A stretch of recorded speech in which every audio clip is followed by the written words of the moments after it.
The greatest leaders ever have all had myths crafted around their lives. Some have created those myths intentionally. Should you? And if you decide to do that, what makes that myth work? Who's the villain? How do you use humor? Relax, press that subscribe button, and enjoy one of the top speakers in the United States share tips about how you can craft stories that will change your leadership and your entire life.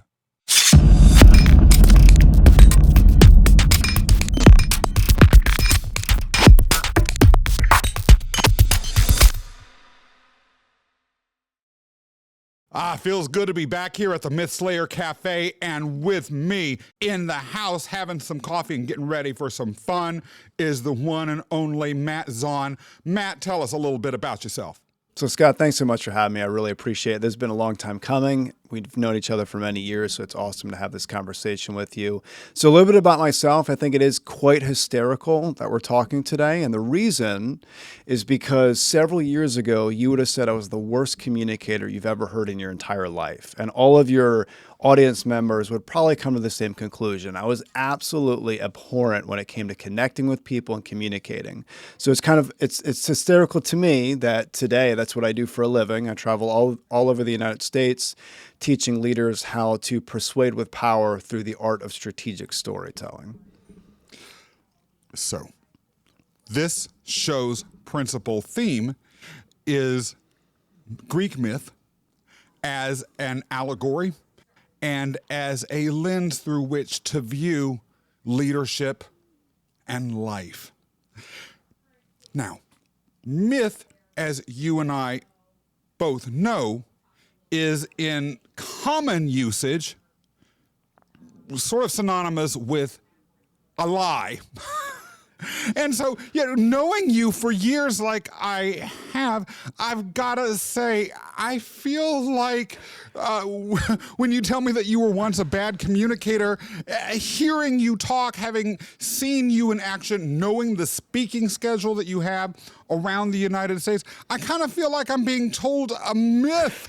How can that possibly be true? How on earth can someone who was a poor communicator end up speaking literally around the United States, hosting a successful podcast, all these other things, having started off as a poor communicator? I mean, I talk about charisma. I work with people on that, but come on, Matt, that's taking it to another level. All right, seriously. For sure. So a few points. So I think it really goes back to obsession. I can get very obsessed with different things, and I made speaking an obsession in my life at one point. So a lot of it's based on family. So it starts with my grandfather. My grandfather inspired me to get involved into the political world. And as I'm sure you can imagine, there's a lot of speaking, a lot of communication, connecting that goes on with that. I wasn't able to do that right out of the gate. I primarily focused on numbers and data points, a lot of research, and I quickly learned that people did not care about my numbers. They cared about the powerful stories that were being told. So I knew I needed to learn storytelling. I needed to obsess about it. And then if I'm able to bring other family members into the mix here, so my father gave me my work ethic and my mother gave me my strategy. So my mother was an incredible businesswoman. So she was constantly, by not only her words, but also her actions, teaching me how to view life almost like a chess set. How many moves ahead can you be? If you do this here, something's going to have a ripple effect over here. You constantly need to be mindful of different moves ahead. So I got my strategy from my mother. And then regarding my father was an incredibly intensive worker. Not only at his job, but also what he did recreationally. So he was an Ironman triathlete. So as a very young child, I witnessed my father doing grueling athletic feats all the time. I remember as a very young kid, my father built a box around a stationary bike. And on this box, so it was a wooden box, he had a little table. And I would actually sit on the table and I'd play games with him and I'd eat dinner with him as he was pedaling. So I got to see someone for hours and hours and hours a day train.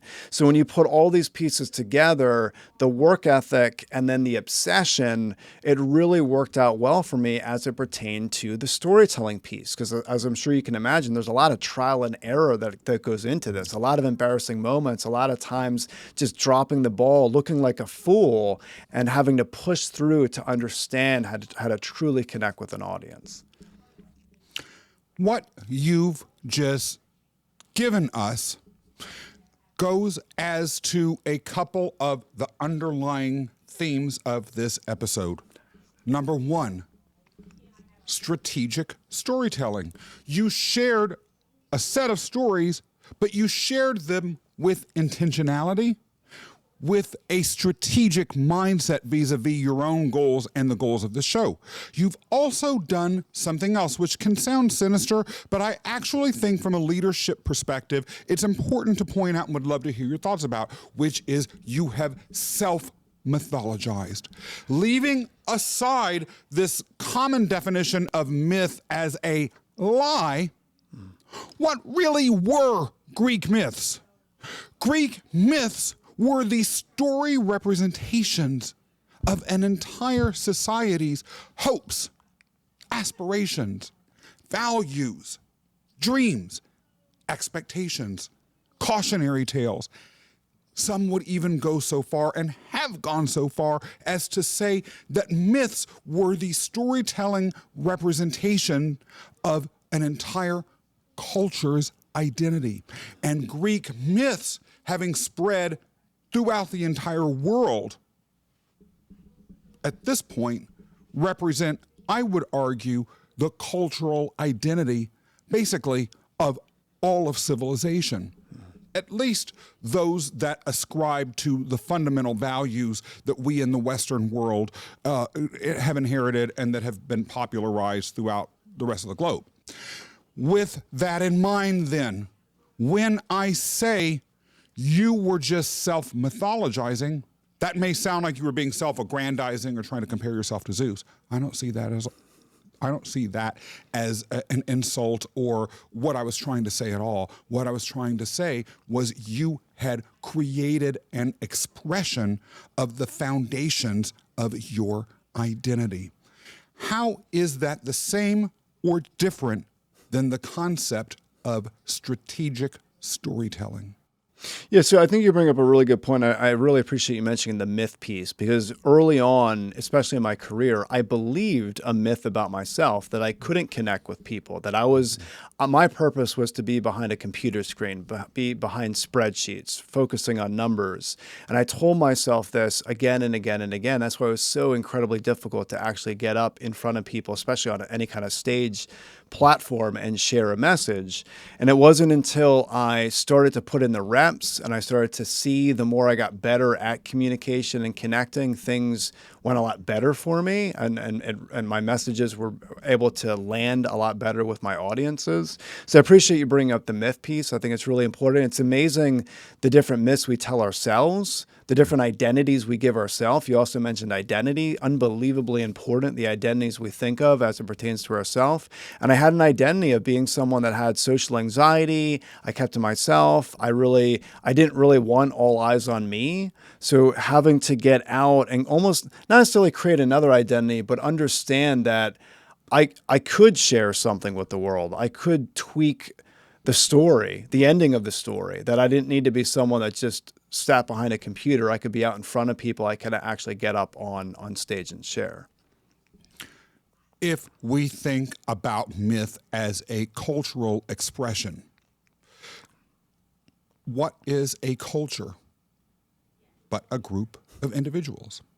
The myths, I would argue, that the individuals tell about themselves, such as the ones that you have just described, to the extent then they are pushed out, externalized, and incorporated within the culture, then become also collectively how that culture identifies themselves and representations as to what that culture values, what it views important, and how it and what it aspires to be.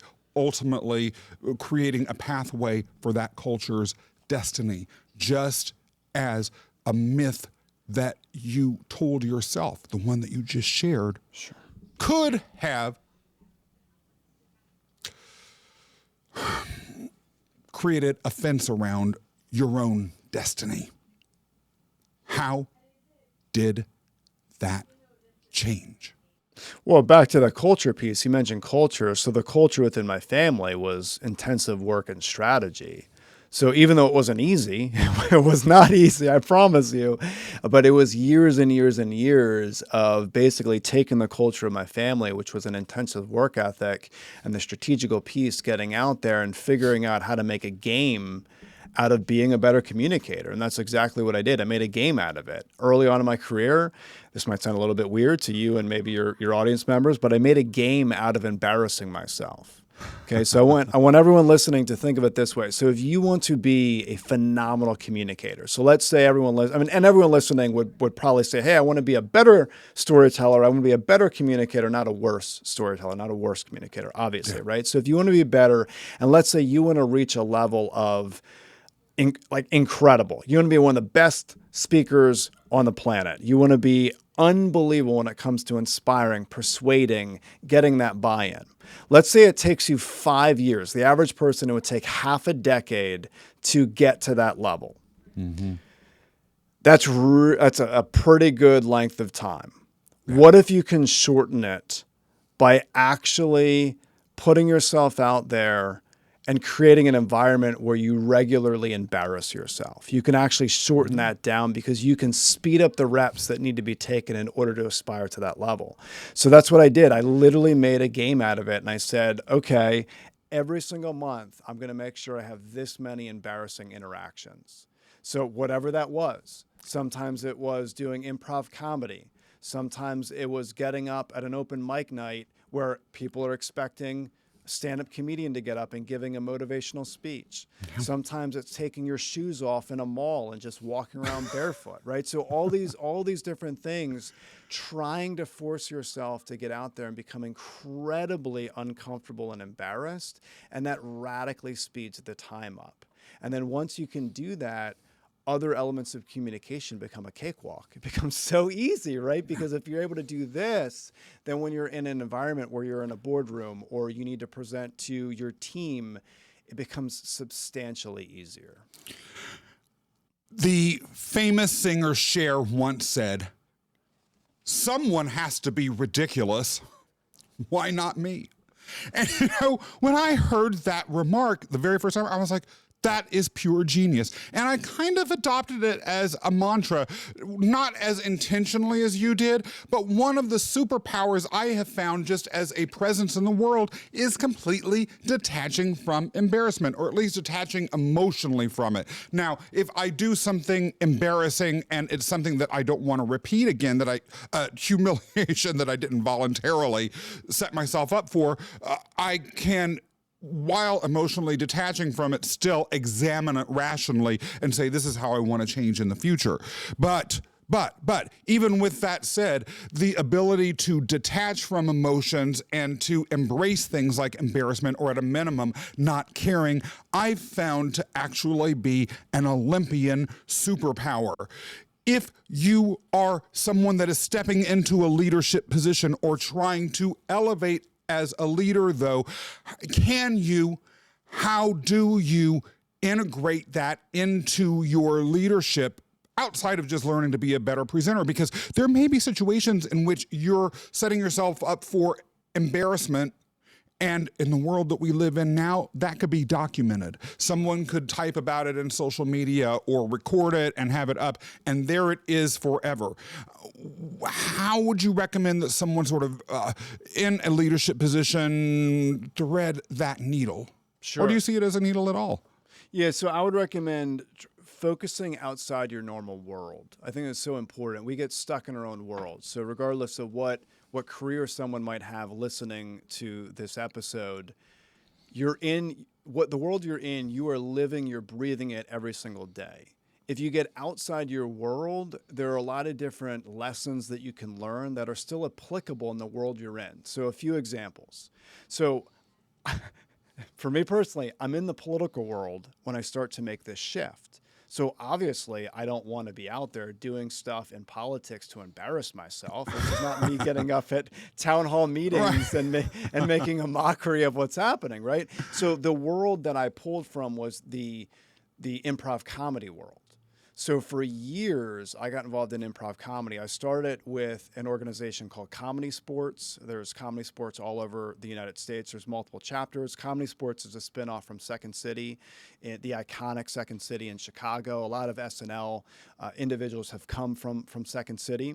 So I got involved in the Comedy Sports for about 4 years. Okay, so 4 years of doing this, being on stage. And then from there, I actually linked up with an improv comedy troupe called Better Than Bacon. So Better Than Bacon. And we would sell out audiences. So we would have numerous shows where we would sell out, and it'd be a packed house, and there's bright lights on you, and someone throws a suggestion out into the world, into the audience, and now you're looking sometimes like a deer in the headlights out at all these different faces, and it looks like you are just a fool. Like you feel silly in the moment, and it's agonizing and it's painful, right? Because you want to be able to perform in that moment. I had many instances of this happening where I'd like blank out, and I'd be staring, trying to figure out what do I need to do to make this a success. Now, relying on my team, I was able to pull myself together and work with them to make sure that the show went well. But rep after rep after rep, this agonizing just lesson that I learned through this. And sure enough, toward the end of I was going to say career, it wasn't really a career, at the end of my hobby, so to speak, in the improv comedy world, sure enough, when that ended, my speaking career launched full force. And I will tell you what I do now, even though obviously there's considerably more money, there's a lot more at stake because of the organizations that I'm helping. It's actually way easier than what I was doing in the improv comedy world. So I was able to pull from a different world. So I'd recommend, if everyone's thinking like, hey, I don't want to look foolish at work, I don't want to look foolish with what I do, is there any way that you can pull from outside of your normal world? Another example that I would give for me too is the music industry. So as I was learning about business, I was exclusively focused on business books and trying to figure things out and all these different things. And it wasn't until from another world outside of business where I truly understood different elements of how to build a tribe around me. And I turned to the music world, basically the evolution of the music industry, especially as it pertains to the United States. There's a ton that we can learn from that. There's a ton of frameworks that they use in songwriting. There's a ton of stage dynamic aspects that we can learn from. So you had mentioned Cher.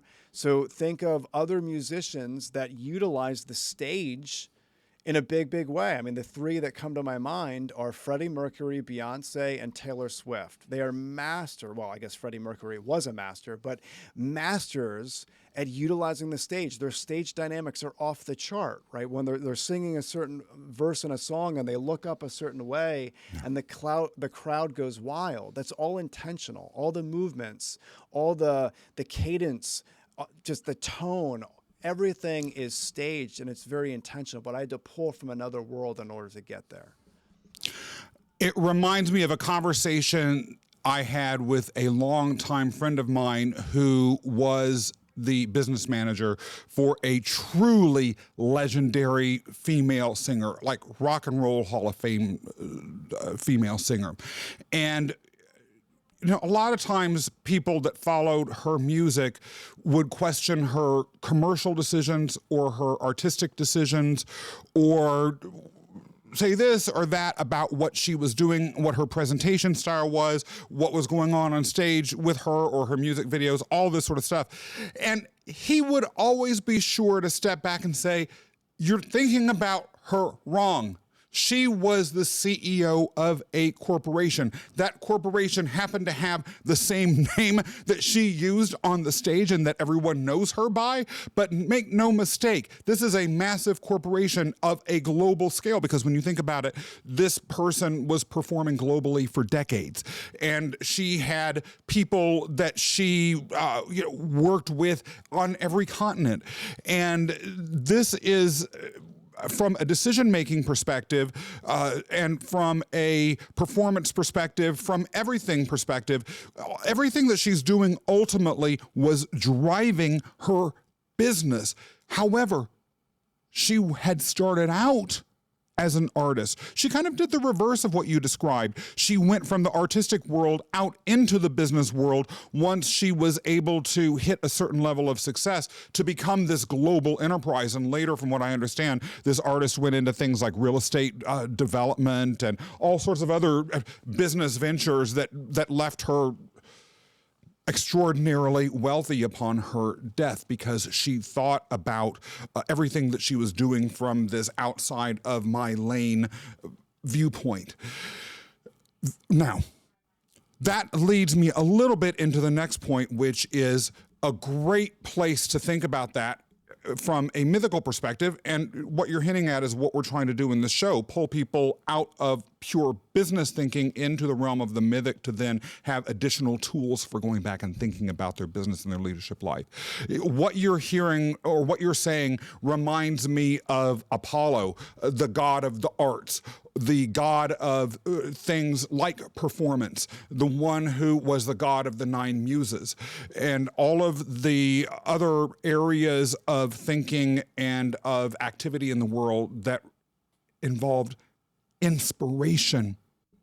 As a storyteller, and as a storyteller who might be thinking about story strategically, what role does inspiration play in how you're presenting? If you don't have inspiration, what do you do? So, I mean, inspiration is huge, right? You want to inspire the person or people you're speaking to the actions that you want them to take. So I think it's really important to recognize in a story, you really want to heap praise on someone else. So imagine sharing a story and through someone else's lens, you're sharing that story. This is really, really important, especially for any leader listening. You cannot be the one that you're heaping the praise on. It must come from someone else. So you're heaping the praise on someone else. That person, a lot of people would identify as the hero in the story. That person needs to be inspiring, needs to be influential to the audience you're speaking to. So this is incredibly important. I really appreciate you bringing this up, Scott. One of the dangers is people inserting a hero, that character, that does not relate to the audience. That's why it's not inspiring. This is why it's so important to know your audience very well. So if you were to go in and speak at a tech conference, is the heroes of your stories, is it going to inspire, persuade, and influence the audience you're speaking to? If it doesn't, it's probably not the right hero to have in that story. You might want to change the story, bring in another story. So it's absolutely important. And it really goes back to, are we inspiring people with the main character development in that story? That being said, one common piece of advice that entrepreneurs, CEOs, or storytellers and speakers generally receive is, well, bring in the personal. Make sure that you are somehow a character in your stories. Now, in order to do that, if you're not the hero, who is? Right? At least from a mythical perspective, the hero is the one that in one way or another engages with struggle, in one way or another has to endure hardship, in one way or another learns and transforms, and then emerges on the other side ready to take action to improve the world around him or herself. So how do you reconcile the advice to not make yourself the hero with the advice people get all the time? You've got to make the story about you somehow.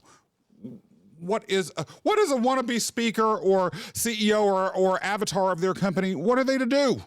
Yeah, it's a great point. So I think one way you could look at it is move away from the verbiage of hero. So I guess it would be a technicality in this specific instance. You can focus on who you're actually heaping praise on. I feel like, and that it's kind of intermixed. So if you are radically heaping praise on someone else, but you're technically the hero, you are edifying someone else throughout the story. So you're not beating your chest saying, look at me, I'm awesome, you should listen to what I'm saying. And this is where I think a lot of people get tripped up. So more than likely, we should use the verbiage heaping praise on someone else, because you can be the hero and or guide if you are strictly edifying someone else in your story. So for an example, if you are sharing a story of a mistake that you made, and then a client came in and said, hey, have you ever thought about thinking of it from this perspective? I bet if you did this, it would go a lot better for you. And then you did it. In essence, you technically might be the hero, but you're heaping praise on that client. So in essence, you are making them hero-like status in the story because of your edification of them. So I think from a simplicity perspective, I'd recommend everyone listening, don't overcomplicate it. Definitely simplify the process. And if you're focusing on, am I heaping praise on someone else, then reality kicks in. And you don't necessarily need to worry about, am I the hero or the guide in this instance? Am I edifying another person or thing in the story? So let's not take away from thing. Thing can be a concept. It could be a framework. It could be a strategy that you're heaping praise on. So you're not saying, listen to me, I'm awesome, I know what I'm talking about. You could very easily say, hey, over the last decade, I learned a 3-part framework that if you do this, you're going to overcome your fear. Here's the framework. So you are positioning the framework as the entity, so to speak, that you are edifying. So I think if you look at it in those terms, it might be a little bit easier for people to digest.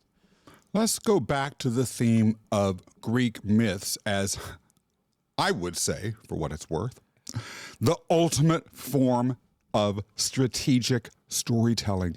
Greek myths are full of cautionary tales.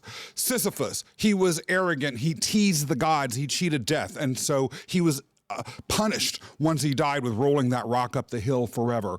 Or Bellerophon, who had tamed the winged horse, Pegasus, and used it to conquer monsters, but then got a little bit arrogant and decided to use that winged horse to fly up to Mount Olympus. Well, the gods weren't having that. And they struck him with a thunderbolt. He ended up landing on Earth in a bunch of brambles, got blinded, and basically was a destitute beggar for the rest of his life. To what extent are cautionary tales useful within the business or leadership storytelling strategy toolkit that someone might want to utilize who's listening to or watching this show? Oh, incredibly important. Now, one thing I would recommend, if we're talking about heroes, we should also talk about villains, especially when it comes to, let's say, a business communication perspective. So back to, who are we heaping praise on? Who are we edifying? That could be the hero and or guide piece, but who are we heaping the praise on?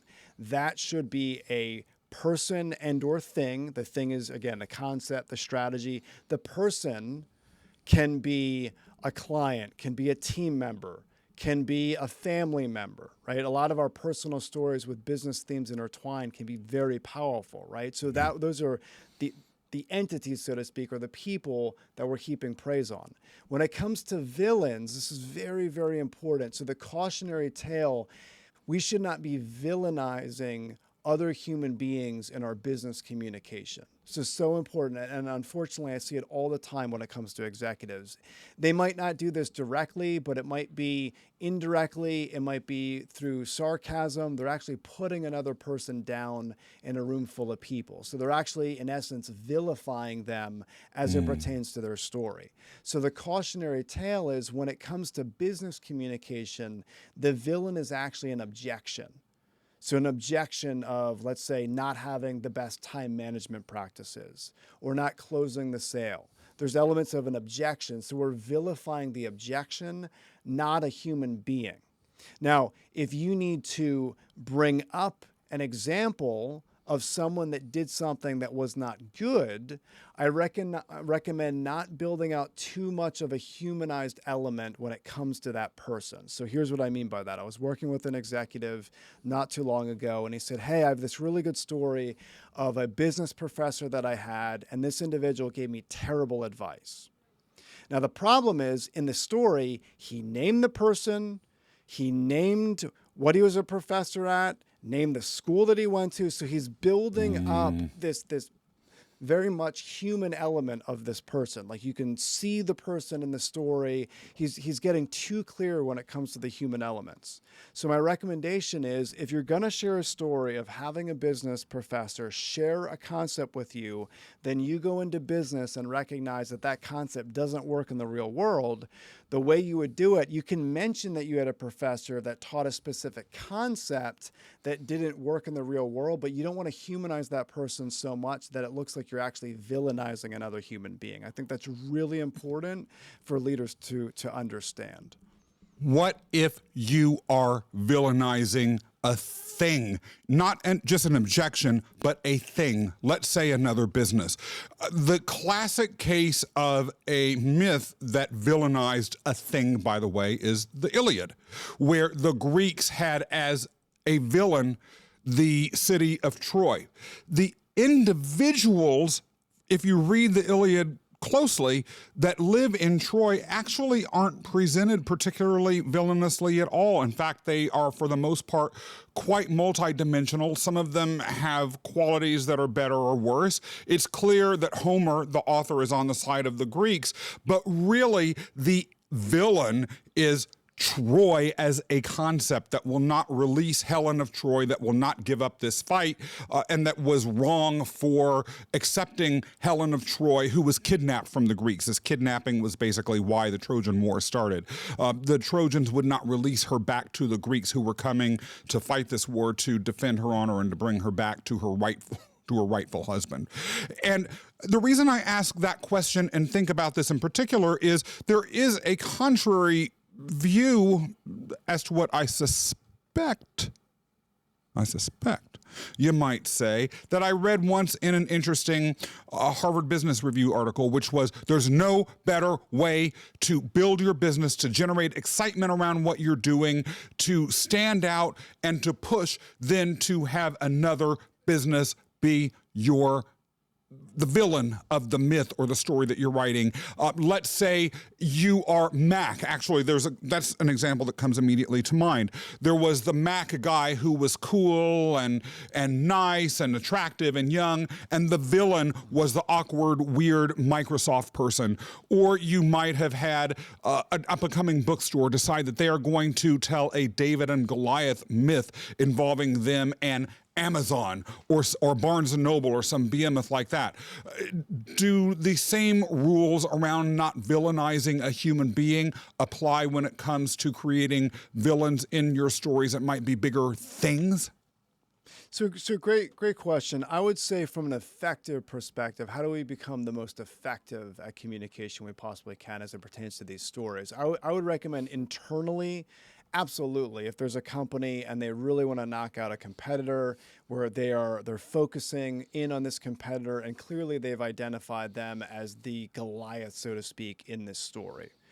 However, if someone's going to verbally blast a competitor, probably not the most endearing thing for a prospect to hear. I think one of the dangers that I personally see is a sales rep will say something very derogatory or nasty towards one of their competitors. It's not an endearing form of communication. So if there's a way that you can share something negative but through another client, this is where the magic can happen. This is an indirect way to do this. So let's say that you get a client and they say, hey, it's been great working with you. I wish I would have reached out to you sooner. Unfortunately, I work with so-and-so and they gave me really bad advice.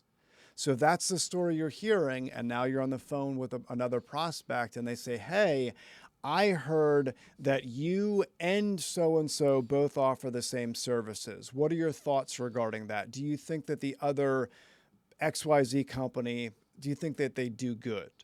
You might even be able to say something nice. Hey, I heard that they do a lot of good. Unfortunately, I did have one of my clients come to me recently and say they worked with them in the past and it didn't go so well. So you're indirectly utilizing the client. You're essentially you are figuratively bringing them into the conversation and then vicariously speaking through them. It's their voice that is, I hate to use the word tearing into, but basically creating that negative story back to your prospect. When it comes to images, you mentioned different commercials. There's elements of imagery that I guess technically could lead one to say, hey, this is the villain. I think a lot of the ones that you mentioned, though, really were tied into humor. So it wasn't as aggressive as really vilifying and basically tearing into and beating the client. It was more used from a humoristic perspective, which I also think can be a powerful way to get a message through for sure. I've just got to do an add-on from a personal perspective here. One other group of people that you generally don't want to bash are your other clients or customers. I say that because I was working with a business. I was a client of a company, referred a friend of mine to do business with them, and he came back to me after the discovery call with the salesperson from this company and was like, oh, and you know they were bashing you. I was like, I referred business to them and they were bashing me. And it kind of didn't look good to my friend who was their prospect. Sure. Just saying. Sure. The story is funny and it goes as to humor. In an episode with a guest by the name of David Saphir, we used the myth of Hermes, who was hilarious, at least according to the Greek myths, as a doorway into talking to some extent about, well, to a large extent really, about humor. Humor in cross-cultural circumstances and humor when your entire business is sinking and when you're afraid for tomorrow. But talk to us a little bit, Matt, about how you can use humor in other strategic storytelling contexts without being offensive. Oh, and we'll assume, by the way, that people know don't use things like race and gender or someone's body shape or that sort of thing as a butt of jokes. But if you didn't know that, don't. But maybe some other rules besides that.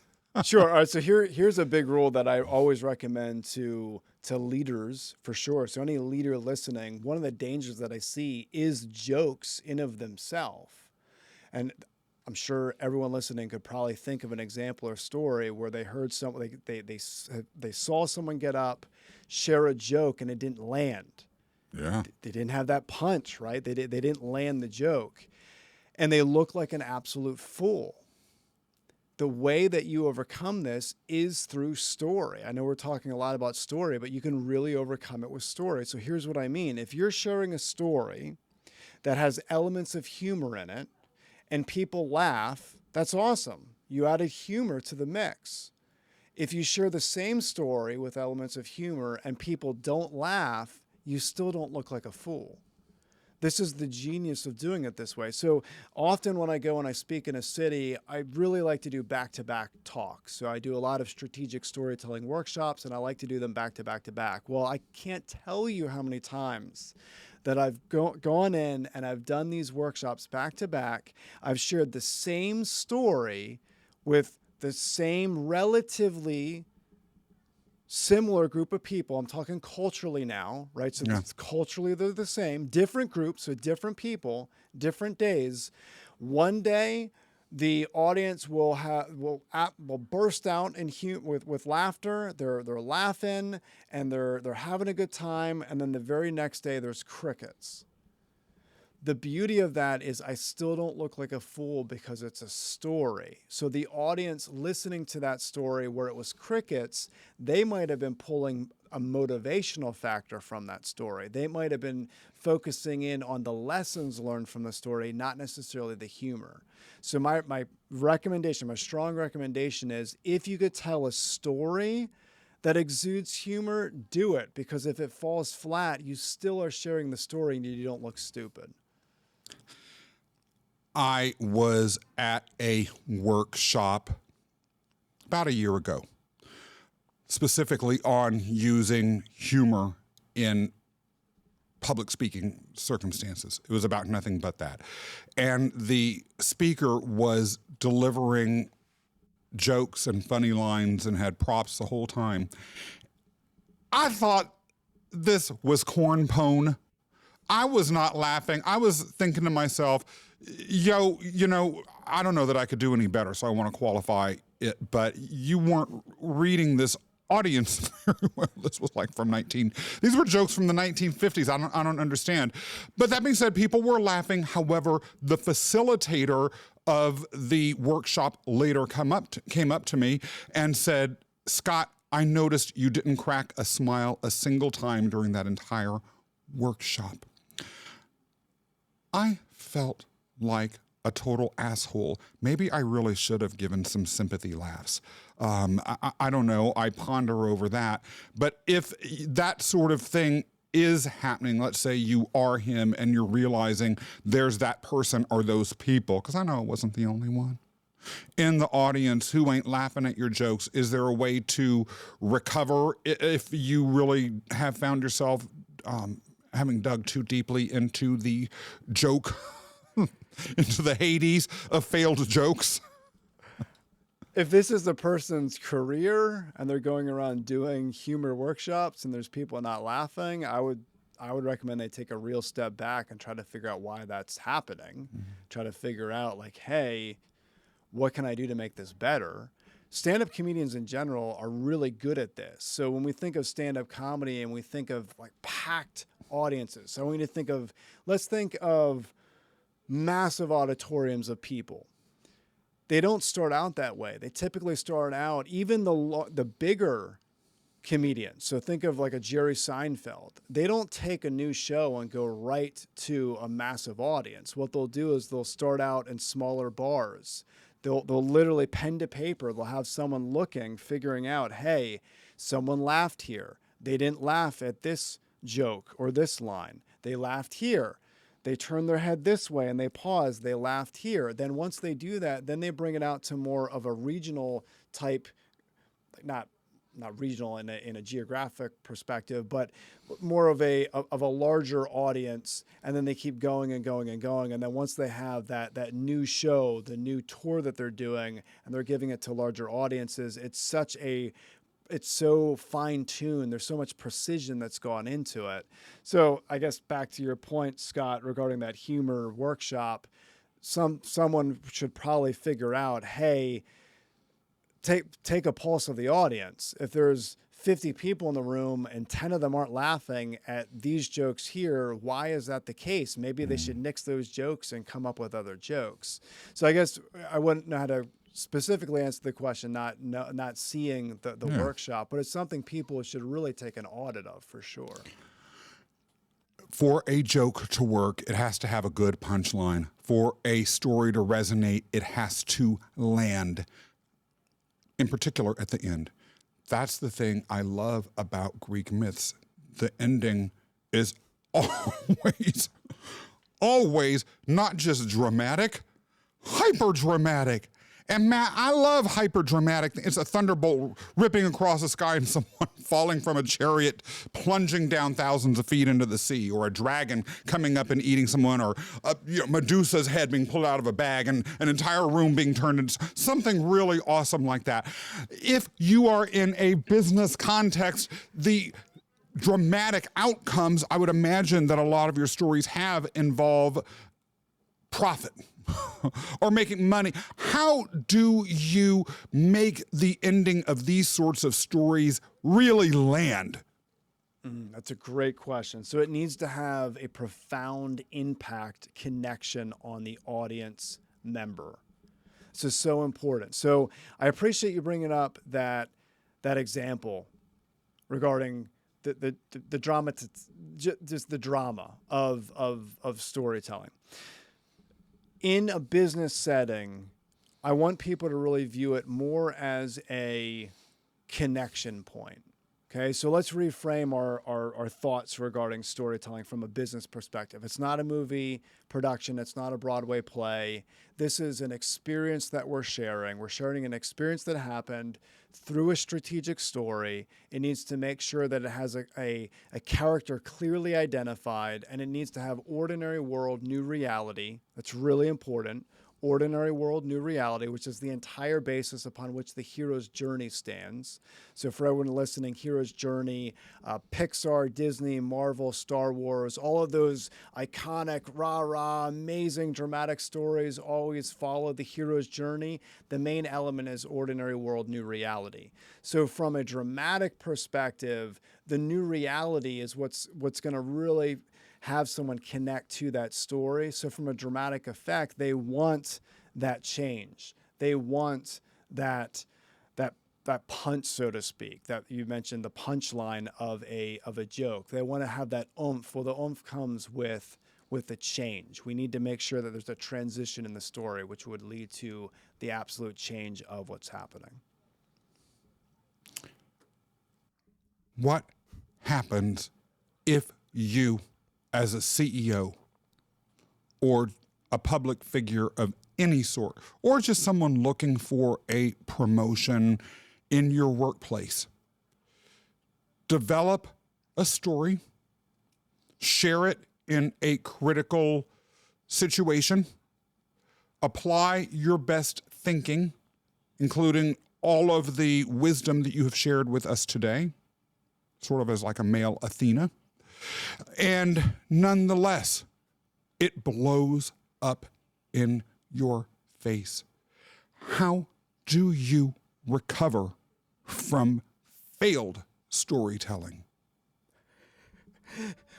Well, I would really want to work back and try to figure out how did they get to that point. I really believe, based on practice, based on going through a systematic approach through a very specific framework, I think it'd be very rare that someone would just completely fall flat. But I do recommend them going back to the drawing board and figuring out what story should we have shared? How do we get it in front of them again? Although I will say, Scott, it's incredibly rare if done properly, because you're really going against human psychology at that point. People love to hear engaging stories. They love to see themselves in someone's story. So if the individual, let's say, that they're heaping praise on relates to that audience member and they can see themselves in that story, it'd be really difficult to see how that story would completely bomb. Does it happen? Sure. And then we need to work back and try to figure out what happened that led to that breakdown. Was it they didn't practice the story enough? They just got up and shared a story off the cuff without actually going through it. They didn't think about it enough. The way that their cadence wasn't good, so the way that they rolled it out wasn't good. There's a lot of different variables, but if done properly, it's incredibly rare that something would just bomb like that. So far, we've been talking about storytelling as the relaying of a series of events or states in the past that lead up to a transformation that occurred after the initial set of events, that presumably the individual telling the story or the entity telling the story is still benefiting from. That being said, my contention is that the stories, the myths, like the one that you mentioned that you were telling yourself early about your speaking ability, about their past, can transmogrify into entirely new stories about the future, or even shifting the narrative that you tell yourself or that you share others strategically can inadvertently create narratives about the future. To what extent do you recommend, and is this even a question that's possible to answer, thinking about stories when you consider the future? When you consider the future of where you're going? Yeah, the future of your enterprise, the future of your career. Yeah, so I think a lot of times people, they'll say, verbiage like this, like forget the past, let's focus on the future. It's almost impossible to forget the past, right? Because there's elements of our past that come out in the present, which leads to the future. So I think from a track record perspective, we do need to identify different past experiences to try to figure out what will our future look like. And I think it's important that as we go through challenging circumstances and situations, can we draw on those stories, some of them being dramatic, back to your point, dramatic story that we overcame, so that we can start crafting the future the way that we want to. But it's an interesting question because, we don't live in the future. We don't even live in the past. We live in the present. But the reason why we're living in the present we are is because of the past experiences we've had. And yet, in myth and in literature across the board, a common subject of storytelling is the prophecy. Sure. Right? Like the whole book of Revelations in the Bible is a story about the future, with, by the way, an ending that is mega dramatic. Sure.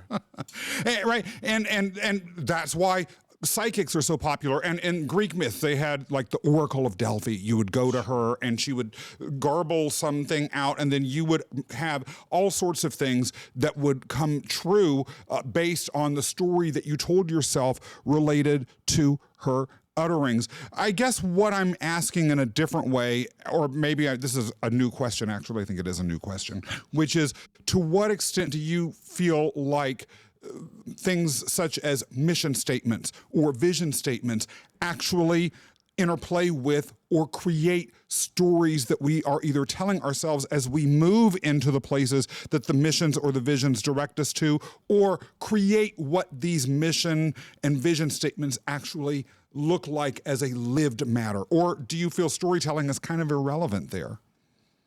Great question. Do not focus on mission statements and or company values, at least the words. Focus on company core stories that exemplify the mission and the values you say you have. This is so incredibly important because we paint pictures with story. So if you have a mission statement that says, we believe X, Y, and Z, that's going to mean different things to different people. If you have different core values where, let's say you have a core value of integrity, which I feel like every organization, one of their values is integrity or character. What does that mean? There's a textbook definition, obviously, but integrity to the leader could mean something different to the actual team member. This is why it's so important that we paint the picture through story. So I would highly recommend people tie specific stories to the mission that they have and the core values that they have, for sure. When clients come to me and work with me, one of the things that I ask them to do from day one is document what their values really are. Now, many times I will get a list of personal values, and inevitably they are things that sound virtuous: work-life balance, integrity, being honest, keeping my word, delivering things on time, all that sort of stuff. But usually I don't see those statements as being of tremendous value, because values are merely reflections, or at least to me, manifestations of ethical systems.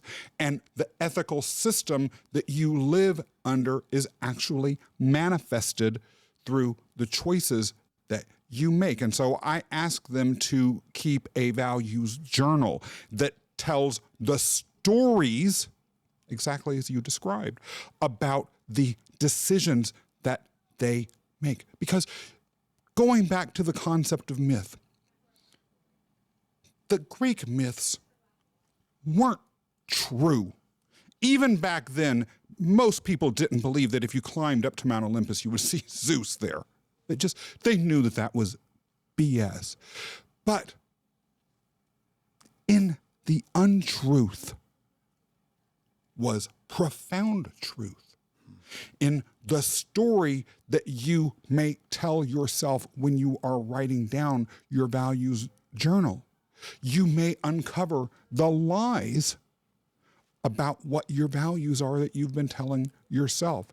As myths can uncover truth, they can also, by exploring through story the truth, uncover lies. And so my final question for you today is, Matt, talk to us about the relationship between stories, ethics, values, and changing or shifting the narrative if the two aren't aligned. So almost manifesting the story, if you will, based on what you're saying. Yeah. Yeah. Or looking so- back and seeing how you are manifesting the story. If you're manifesting the story, if the story that you're manifesting has anything to do with what you're saying, because sometimes it doesn't. I think you bring up a really good point regarding let's just look at a core value perspective. And you had mentioned Mount Olympus and going up, right? And clearly you're not going to find Zeus. Is it possible for a leader to put down values that they themselves don't necessarily believe in? I think it happens all the time, like all the time.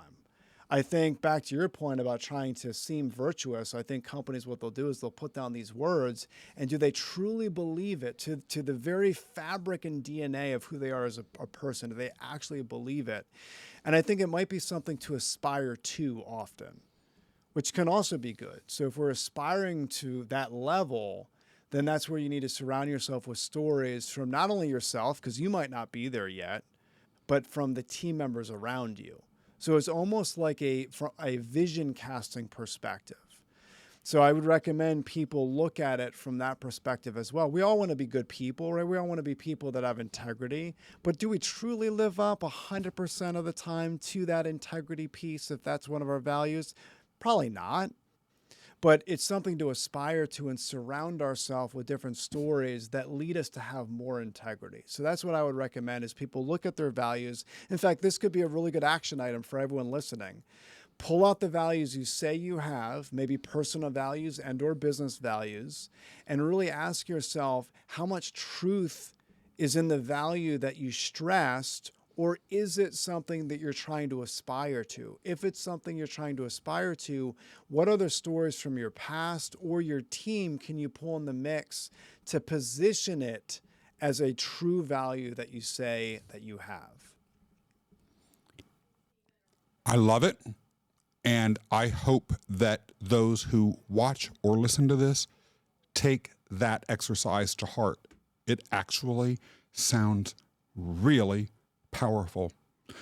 If there is a single thing that I would take away from this unbelievably rich conversation today, Matt, it is a deeper understanding of the richness, intricacies of, and risks associated with the stories that we share about ourselves and about our businesses or professional lives. Understand that storytelling, in order to genuinely be effective, to be strategic as you frame it, involves practice and thinking in multiple ways and across multiple fields. One unusual takeaway that is practical and I think anyone could do would be to take that time and effort to step completely outside of the field that you are in. Maybe examine the way storytelling plays out or even the way business itself operates in another area altogether. Maybe read stories about those other areas to enlighten, enrich, and create new stories about your business, its past, and what it's aspiring to be.